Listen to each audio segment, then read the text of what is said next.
Hello, welcome into the weigh-in presented by FanDuel. I'm your host today, Brendan Glasheen, joined by Action Network senior writer Sean Zerillo, also former MMA fighter Billy Ward. He's our Action MMA analyst. We're breaking down the biggest fights for UFC 287, dishing out best bets as well. 13 fights on the main card, 13 fights overall, 5 on the main, 8 prelims. All goes down this weekend at the Miami-Dade Arena in South Beach.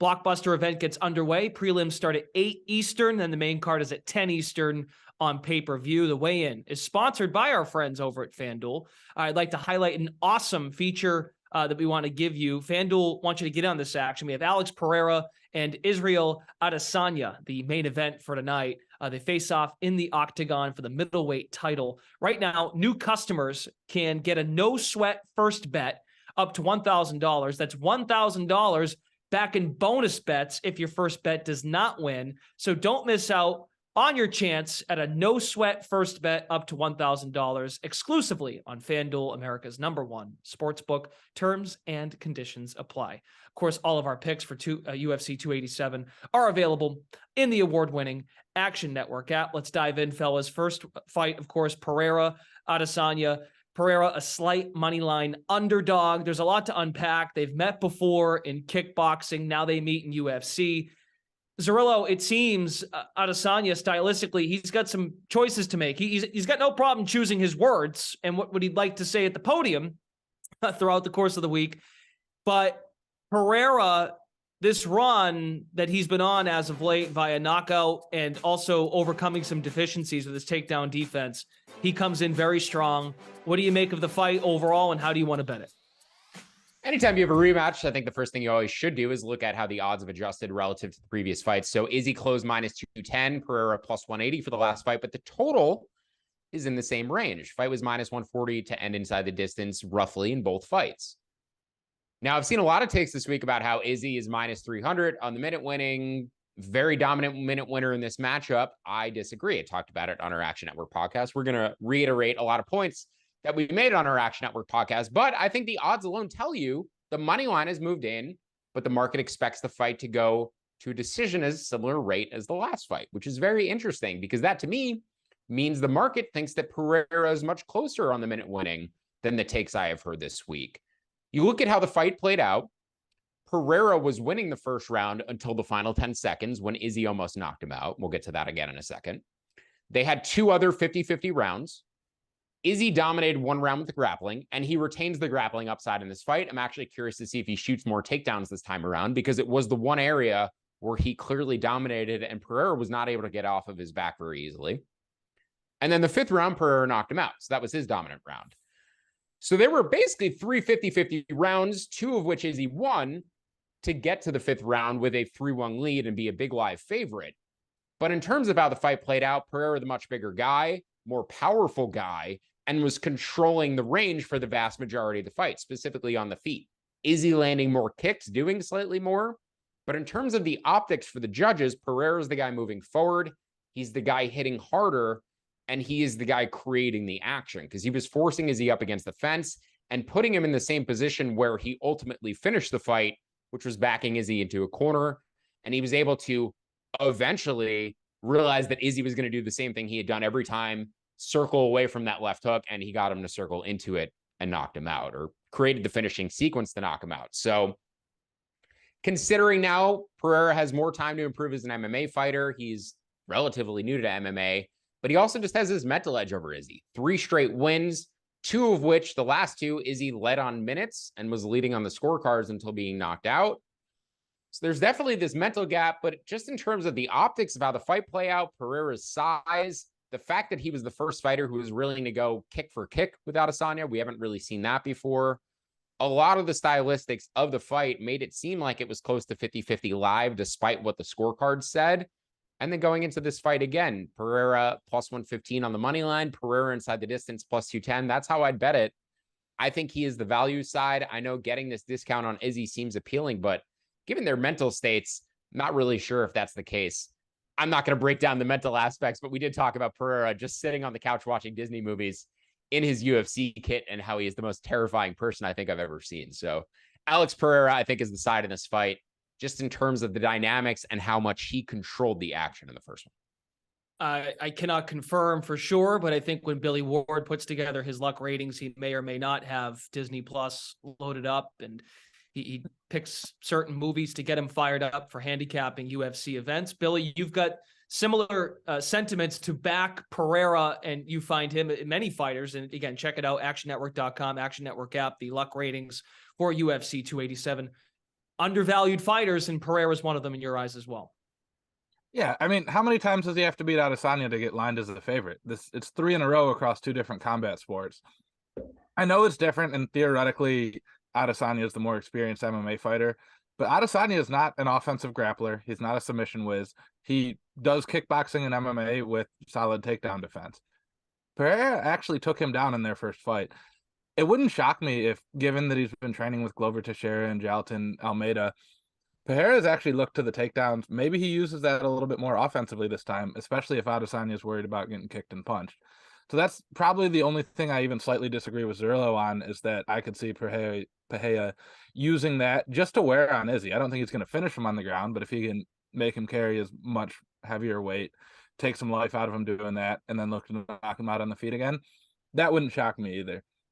But the biggest thing for me is, like, this is so similar to the Usman-Edwards fight that we just saw, where, you know, the dominant long-running champ gets knocked out in the 5th round of a fight he's winning, comes back in, you know, the new champ is an underdog, and just kind of dominates the second fight. We're not getting quite as good of a price on Pereira as we got on Edwards last time around, and I didn't bet at Edwards. I'd like to take credit for that, but I can't. But I think it's a very similar scenario. You know, slight plus money on his money line, and then pretty good line to knock him out or finish inside the distance. So I just don't know what he has to do to be marked as a favorite here. All right, this is the rematch for the middleweight title, Adesanya v. Pereira. And Pereira had a lot of zingers, bunch of one-liners, quoting everything, 8 Mile in particular. Also, he said, "What if I butcher him? What if I beat the bleep out of him?" So not shy to talk, but I think as Zerillo kind of said, it's getting a little old. So Pereira, there's an edge there on the money line. Grind and fine. Let's talk our favorite underdog of the night. Zerillo, where do we see value? Yeah, Billy and I have a disagreement on this fight between Christian Rodriguez and Raul Rosas Jr., but it's not so much in terms of how we see the fight playing out or the dynamics of it. It's just maybe in terms of one position and who we see winning it, or in terms of how to go about betting it. But overall, I think I'm lower on Rosas, the teenager, relative to the market in terms of his overall eventual upside. I'm not sure I see him as a future champion for his age. Phenomenal. One of the most impressive things I've ever seen, the fact that this kid is a teenager competing in the UFC. But his striking is very raw. And I think Christian Rodriguez has a clear striking advantage in this matchup. I would go as far to say that he is a bigger advantage in the striking than Rosas does in the grappling or wrestling. Rodriguez has been training MMA since he was 14. Rosas gets all this hype as this child prodigy. I talked about the fact that Rodriguez's gym views him as a prodigy. They've been with him for 11 years at this point. Is the same gym that trained the Pettis brothers, a high-level MMA gym. So maybe people are buying too much into the hype and seeing Rosas as this future champion and overlooking the fact that Rodriguez in his own right is also a very high-level prospect. So that give him 100% of the striking upside. We talk about the 3 aspects of MMA a lot: striking, grappling, wrestling. And again, Rodriguez dominates one of them, and I think is closer in the other 2 than people are expecting. So this fight ultimately, to me, boils down to Rosas gets a takedown. Rodriguez looks to get up, gives his back because he consistently does. Rosas is going to look to take the back or lock in a body triangle. If Rodriguez escapes from those positions, he wins. If he does not, Rosas probably wins. Billy and I disagree as to whether or not Rodriguez is going to be able to escape from that position. I think he's an excellent scrambler, and I do expect him to get out of those positions. I also think he has great cardio, and I think these guys are going to go at it hard for 15 minutes. This is going to be a very high-paced fight where I don't really expect either of them to get exhausted down the stretch, and I think they're both going to be able to maintain their game plan for 15 minutes. So could be a high-paced, high-variance fight. One thing, Billy, I'm sure we'll mention that I want to get in before we go. There's a few fights on this card where there's a guy who has grappling upside like Rosas, who's probably going to get control time, but their opponent has the striking and the volume upside, the activity upside.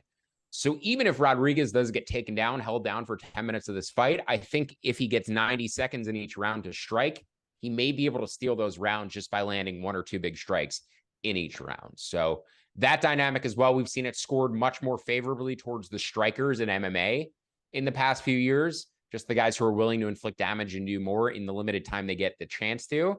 So Rodriguez, we'll get to another guy in this card who I think is a similar dynamic. Billy likes him as well. I'm more willing to bet these underdogs of late who I think will get taken down, but have chances to work their way back in with limited time. Billy's thoughts on Rosas coming up later in the program. Some pushback here on the way in. As far as Billy's favorite underdog, what do you got? Yeah, I'm looking at a longer shot this time. Chase Sherman, he's not a good fighter, right? You know, this is a guy, if he were in any other weight class other than heavyweight, would have been cut a long time ago, but heavyweight's a pretty thin class in the UFC. But he was supposed to fight Chris Barnett in a fight we were all looking forward to just because it was supposed to be all silly and crazy with Barnett. Barnett got hurt and is out. Less than a week notice, Carl Williams steps in. Now, looking at the line, Chase Sherman's about plus 330. I'm even looking to bet him on a decision at as far as plus 800 in certain books. But that would be a totally fair, totally fine line for me if Carl Williams had a full training camp for this fight. But he did not. He had less than a week. Williams looked good in the early goings of his UFC debut, but just hit a massive wall, totally ran out of gas. Sherman is one of those guys, very high activity level, throws a lot of not super hard punches, fairly good cardio in terms of heavyweight standards at the very least. So a few different ways you can play this one. It's really just a cardio bet. You could wait till after round 1, make a live bet, probably pretty good odds. That way, you hedge the chance that Sherman just gets obliterated in the early going. Or you could take the decision line as far as plus 800. I'm going to be sprinkling a little bit on each of those, but I just don't like a heavyweight who already has cardio issues taking a fight on less than a week notice. That's not a recipe for success, especially when that short notice fighter is a massive favorite. On to our favorite fight of the night at UFC 287, Gilbert Burns, big favorite, minus 530, opposing Jorge Masvidal at plus 360. You've got a really fascinating grappling matchup, Zerillo. Burns is got grappling upside for sure, developing as a knockout guy. He's making a chase here for a potential championship if he keeps it up. And then you've got the hometown guy, Masvidal, who returns home this weekend, an underrated grappler, difficult to submit. Of course, we see a big juiced underdog, or on the other side, you get the money line that I think folks might be scared off of.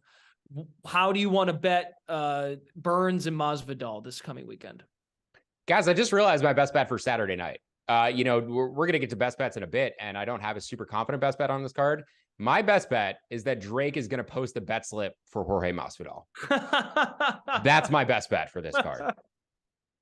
I can guarantee you Drake is going to post a Jorge Masvidal bet slip.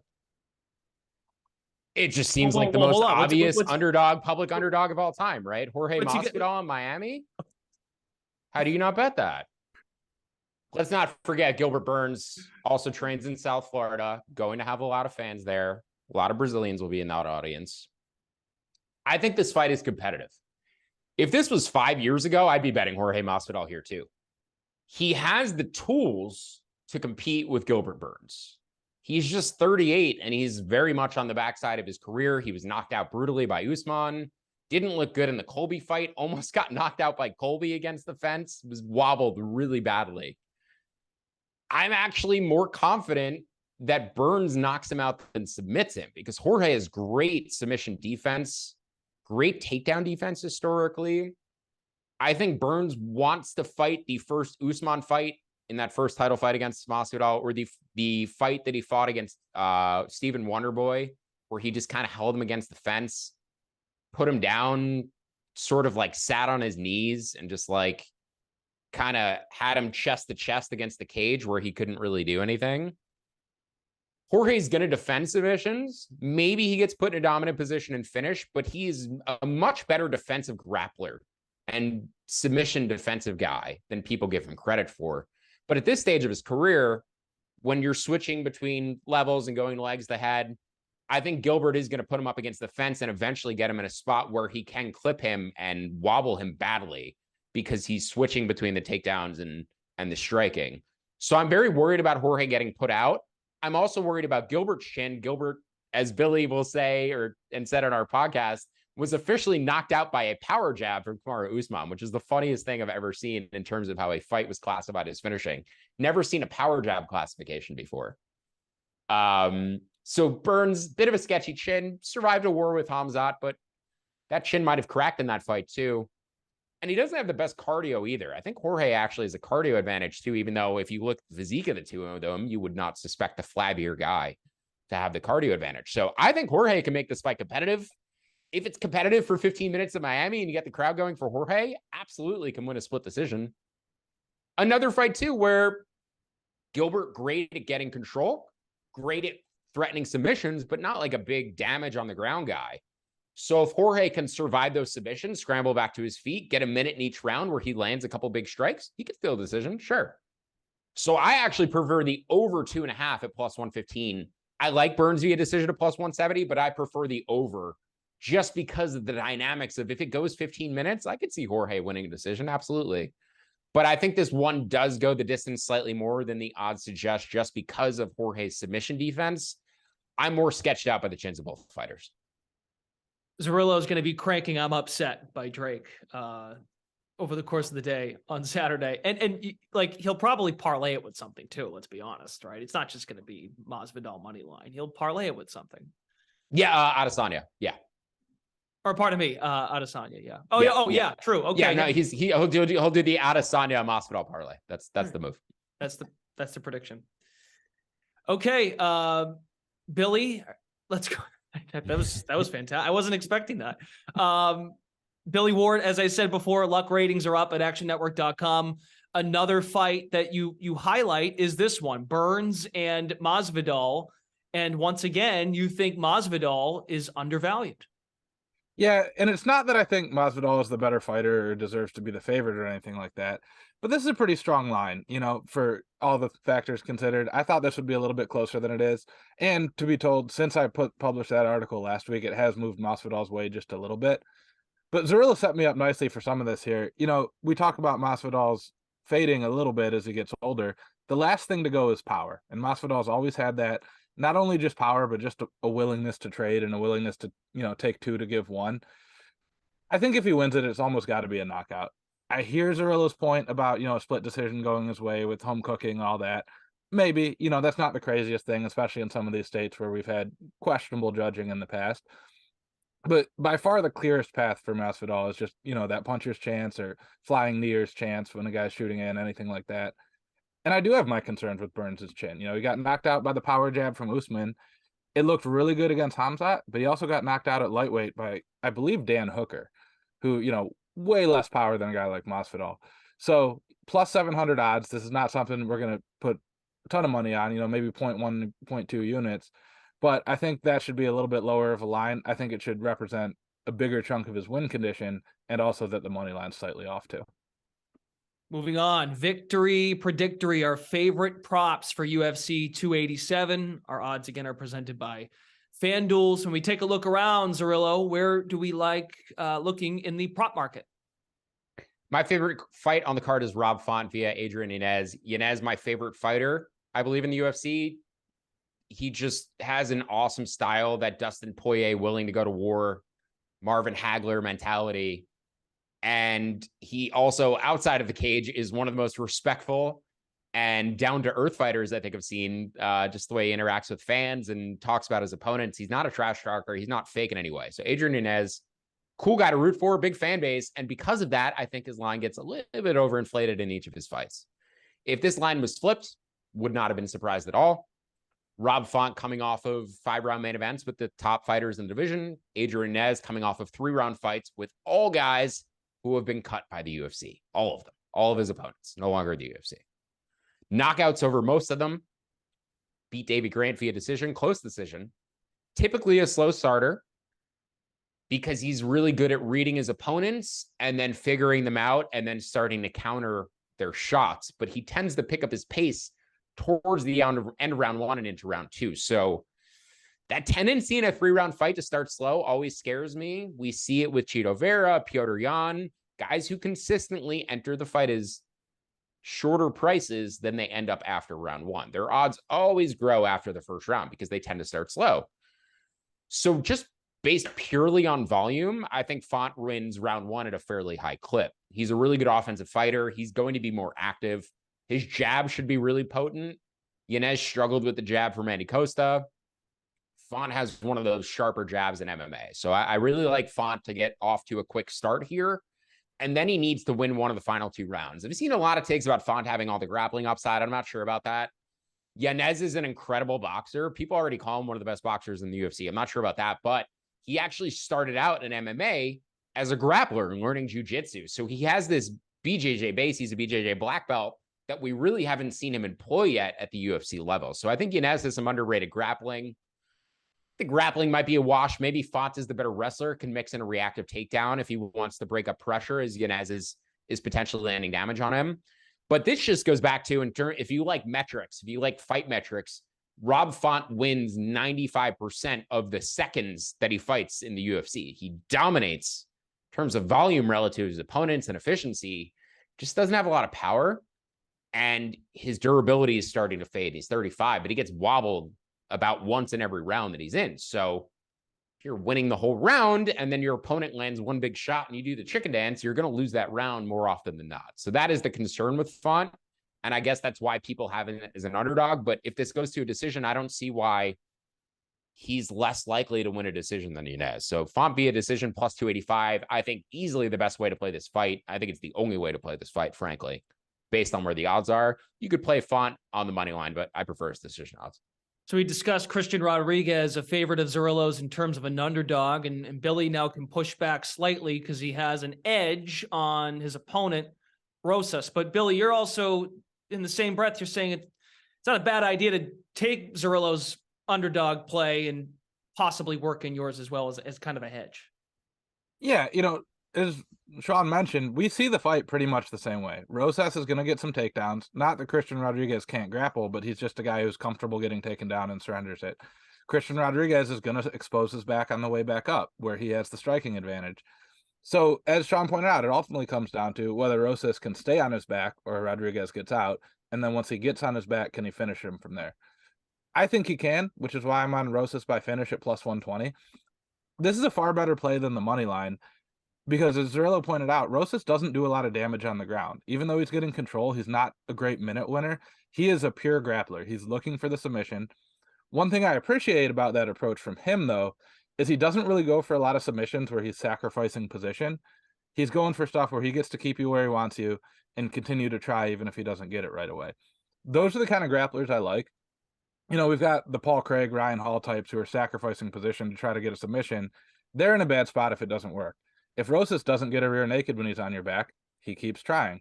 If you flip over and mount, he gets a head and arm choke or something like that. I really like that.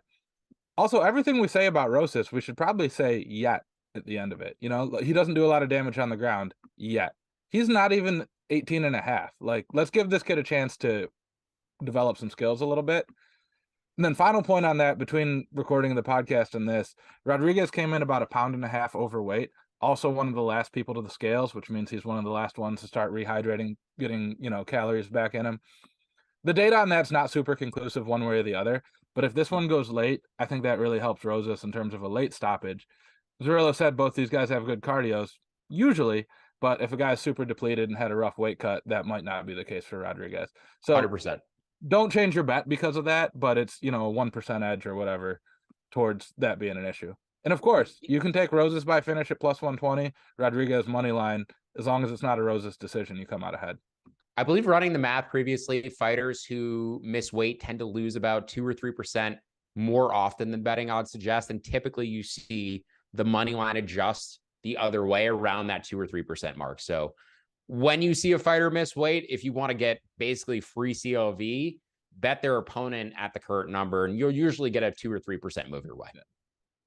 We wrap up the weigh-in, 287, UFC 287, our betting preview here with best bets. But as Zerillo kind of shared, he's got a best bet. These are all best bets from the crew today. So what else do we like to give out here before we say goodbye? Zerillo, yeah, my 1A best bet is Drake to put out a Masvidal slip. My 2A or my 1B best bet is a Masvidal Adesanya parlay, right? Those are the two options that we're going to see tomorrow. I can't wait for him to post it. I can feel it in my soul. I know it's happening. Not a card where I have like a particular best bet that stands out, but Billy and I did have a consensus underdog in the Action Network podcast, which was Steve Garcia on the money line. A similar dynamic, in my opinion, to the Rosas Rodriguez fight, in that the favorite is more likely to get takedowns, has the grappling upside, can accumulate control, but doesn't necessarily have that striking volume accumulation damage on the ground, and is also at a striking disadvantage on the feet. Garcia hits harder. He's the more technical striker, but he's also less durable. I trust the favorite here more from a durability perspective. Garcia, very reckless. He can create high variance exchanges where he either gets knocked out or hurts his opponent badly just because he rushes in with his chin up and is willing to exchange and go for the kill. So I could definitely see that playing out in that way. But over an extended fight, again, this is another one where he may get taken down, controlled for extended stretches. But if he pops up for 90 seconds in each round, I expect him to get very active very quickly and to put some strikes on Shaylin and potentially steal those rounds. So Steve Garcia plus 155, I think, is a fine bet, not only in terms of having more finishing upside on the feet, but also just in terms of being more enthusiastic and being more willing to inflict damage on his opponent in the chances he's going to get to do it. So he's going to be the guy getting the crowd going. They're going to be booing his opponent for getting takedowns and looking to be a blanket. So Steve Garcia plus 155 will have the crowd, and hopefully the crowd influences the judges as well. And Billy Ward, once again, you have another, this has been your luck ratings article, that there's another edge and there's a money line play that you like a lot. Yeah, usually with my luck ratings, I try to get ahead of some closing line value, and that's how I evaluate whether I'm on the right side of that one. I am blown away that I have not seen more line movement on Luana Pinheiro. I saw her minus 165. She's minus 170 on FanDuel, so a little bit. But that article is a week old. I thought she'd be closer to minus 200 by now. Still getting more or less the same odds. Zerillo talked about one fighter being more enthusiastic than another. She's fighting Michelle Waterson. If anyone has seen her last few fights, unenthusiastic might be the best descriptor. She tries to stay at a long range. She kind of throws punches almost sort of towards you, hopes something lands. And Pinheiro is the exact opposite of that. She rushes in super aggressively, just swarming, throwing big punches, knowing that, in the division that they fight in, she's not really at a huge risk of being knocked out. These are not people with a ton of power, so she can get away with that.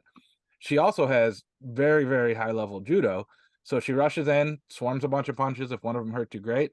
If not, you're probably going to clinch her to stop the blitz, at which point she throws you on your head.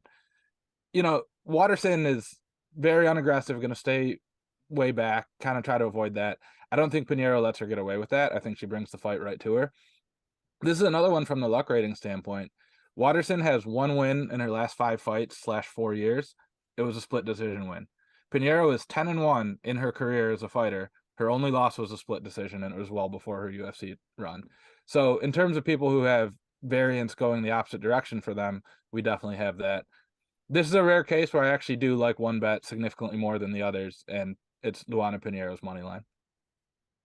All right, gentlemen, thank you very much. Sean Zerillo, Billy Ward, find them in the Action Network app. They both have their picks tracked for UFC 287. All the action goes down tomorrow night, 8 p.m. Eastern, start with the prelims, 10 p.m., the main card on pay-per-view.